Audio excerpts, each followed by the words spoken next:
Hello, hello. It is your astro coach, Sarah Waggle, here for wellness astrology, this time for the moon in Taurus. That's probably not going to feel too much like a Taurus moon.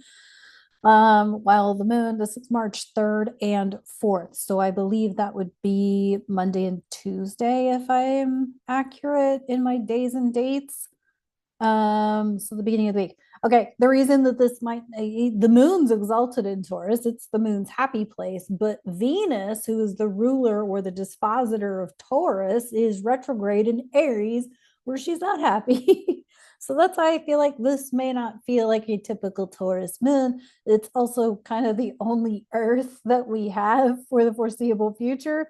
Is when the moon moves into an earth sign, and it's not going to feel very grounding. In fact, it's kind of an invitation to really think about, as this Venus is retrograde, and we've got planets at the end of Pisces, and we've got this movement between 24 Pisces and 10 degrees of Aries. It's really an invitation to feel into, like, what would you, I think I got my desk too low. I had lowered it to do something. Um, what would you be doing, like investing your time doing, if you weren't getting paid to do it? Right? Like, if money, like, because I see all sides of everything, right? I see like the workaholics, the people who, work all the time and they don't take vacations, they don't, they max out their PTO, and all of that. And, never, don't usually take time off and are kind of forced to take time off. I was never that person, by the way. I always took my time off. As soon as I had 40 hours, I was off for a week. I was always that. But I know people who are like that, who, are usually like forced to take a vacation, or they're going to lose it, or they max out their, hours they can take off work or whatever. And then there's the flip side of that, where I know people who have zero ambition, who, have no, don't really get after their goals. They don't, do anything creative, even though I know that they have potential, right? Even though they know they have potential, they're just so like discouraged by whatever life, living circumstances, or whatever, that they do absolutely nothing, right? They don't pursue anything. And then there's all of us in the middle who pursue things and maybe don't get paid for them, or pursue things and get, money here, money there for the things that we do. If you've done like vendor events where you sell your craft, your, whatever it is, your craft or your homemade product, or maybe you are a baker, so therefore like the holiday season you're getting into, or you're a gig worker, where you work when there's a gig and otherwise you don't work. And I'm not rugging any of this. None of this is wrong. What I'm suggesting is, with this moon in Taurus being about money and like tangible things and indulgences and whatnot, and Venus retrograde in her detriment, like what would you do if you didn't have to worry about affording it, or affording your life while you're doing the thing, right? Think about authors, right? Or any sort of artist. Is most authors don't make a ton of money off of the book, but they invest a lot of hours into it, and they love the product, right? They love the book, right? I have several friends who are authors. Obviously, I'm a writer, so I work, I've done different activities and different different events and whatnot with different authors. And, they enjoy the craft that they do, crafting the words, right? And so I feel like that's a thing, right? As we come into not only this moon in Taurus, so we're talking about the third and the fourth, but we're also thinking, if we're thinking far ahead into the future here, or maybe not so far ahead in the future with Uranus and Gemini, that might change the money system and change how money fit, like earthly money operates, right? If we think of money energetically, it's a current, therefore it flows like a river, right?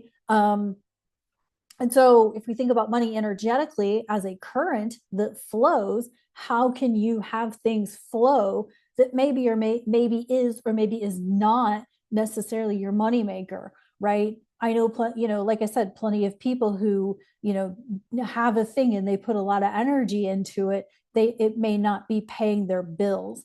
And I feel like this is something as Pluto gets further into Aquarius, and certainly as Uranus gets into Gemini later this year, and definitely into next year. And then we have all of these financial things. Maybe we're talking about bartering or energetic exchanges, right? I used to be a house sitter for trustedhousesitters.com.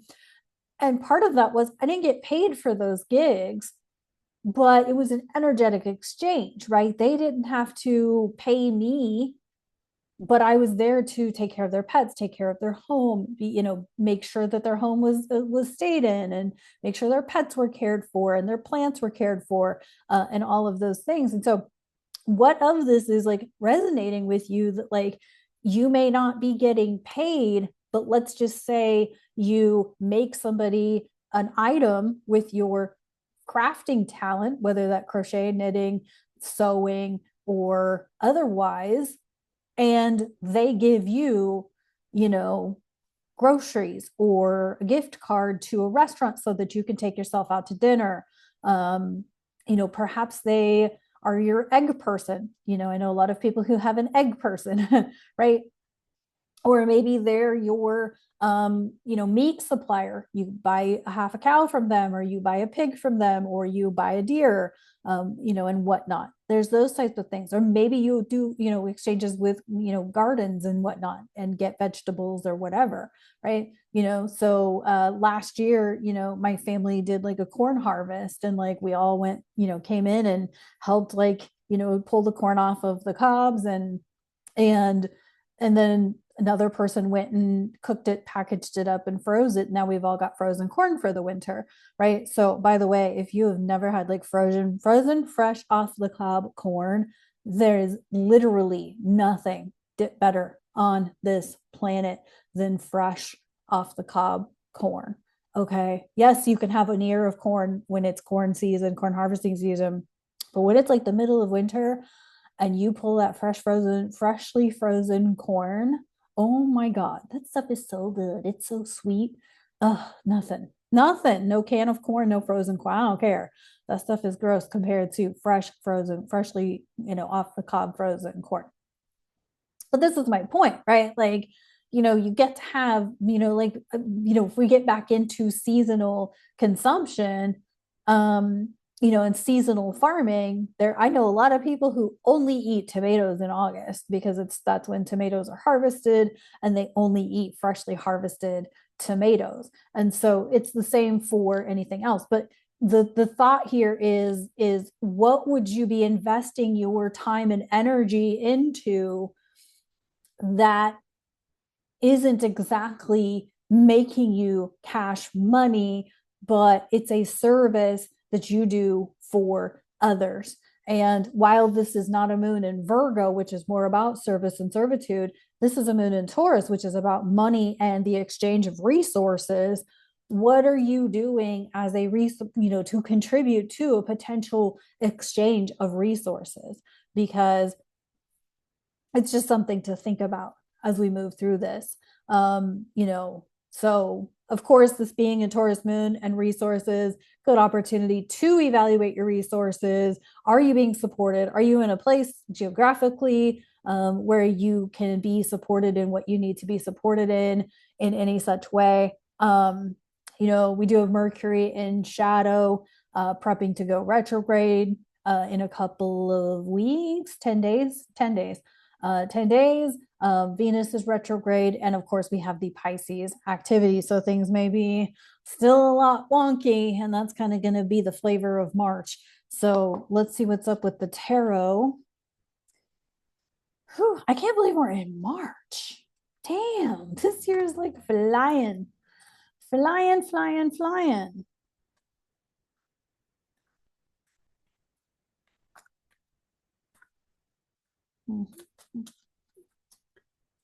Hope everyone is doing well to care for themselves.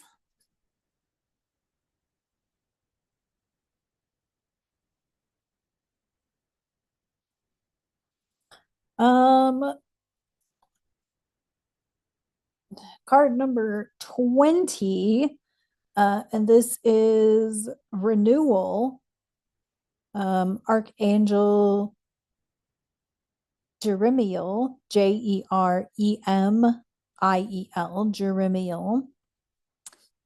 All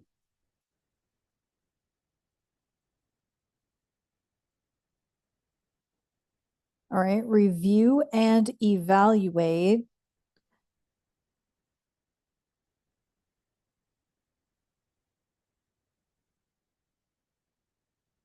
A favorable assessment of the a favorable assessment of the facts.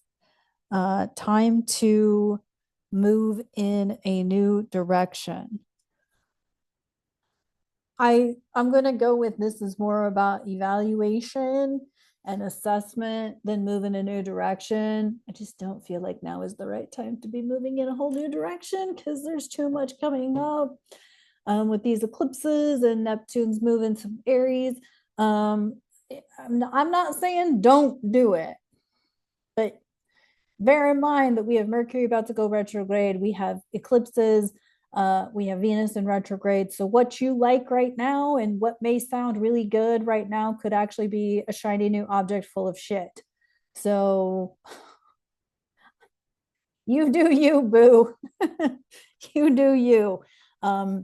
But yeah, just intuitively, I don't feel like now is the right time to start a whole new something new. Again, if you've been contemplating a move, if you've been contemplating getting into a contractual situation, that's one thing. And if you have Venus retrograde or Mercury retrograde in your natal chart, that's one thing.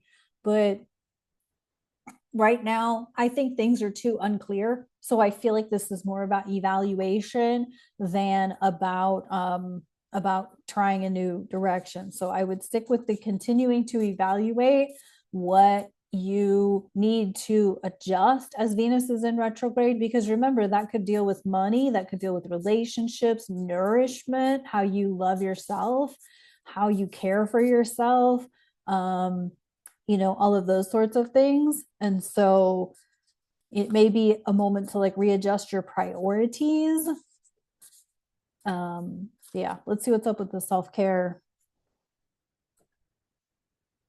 deck. I know you guys can't hear it on the video and it's kind of calmed down for the moment, but I'm recording this on the 27th and the wind has been howling today. All right, we got card number 10. This is clear your energy. Yep. I'm not one for like cleanses, like liver cleanses and things like that. I honestly don't even know that that's necessarily necessary to do. I just don't buy into it. I don't buy into that kind of hype. But clearing your energy is more like doing sage or using crystals. Do I have my little citrine wand that I keep around? Or maybe even like the is it black turmeric? I'm not good at crystals. But you could also cleanse your energy with like a third eye cleanse, like with a amethyst. But cleansing your energy is more like taking a shower and cleansing your energy. Water can cleanse your energy. Doing some yoga to move and cleanse the energy, using some essential oils like lemon eucalyptus, a citrus blend, using like vinegar with citrus oils to cleanse your home, opening your windows to move the air energy. And you don't have to do sage you don't have to open your windows just to do sage. You can always do windows open just to get some fresh air. We're finally getting out of the winter the winter hell that we've been in. But yeah, so I think cleansing your energy, like moving your energy, taking a shower to cleanse it, let the water wash down you as you soap off, or even just stand in the water. Like, you don't have to like, I mean, highly recommended that you use soap, but you know, not a necessity, I suppose. Um, but yeah, I mean, any way that you can kind of just cleanse your space. Maybe you've got a bunch of delivery boxes sitting on the floor in your living room. I may not be speaking from experience, but to be fair, my back has been out, so I haven't been wanting to like carry them down to the dumpster. It will happen. Um, but I mean, we let these things accumulate, right? So, you know, it's just an opportunity to like cleanse your space. Again, lemon eucalyptus, a cleansing tea, like a ginger tea, can help you cleanse your energy and things like that. So I feel like that's pretty right on. All right, that's what I got for this moon in Taurus. I wish you all the best, sending you all lots of love, and I'll talk to you on the next video.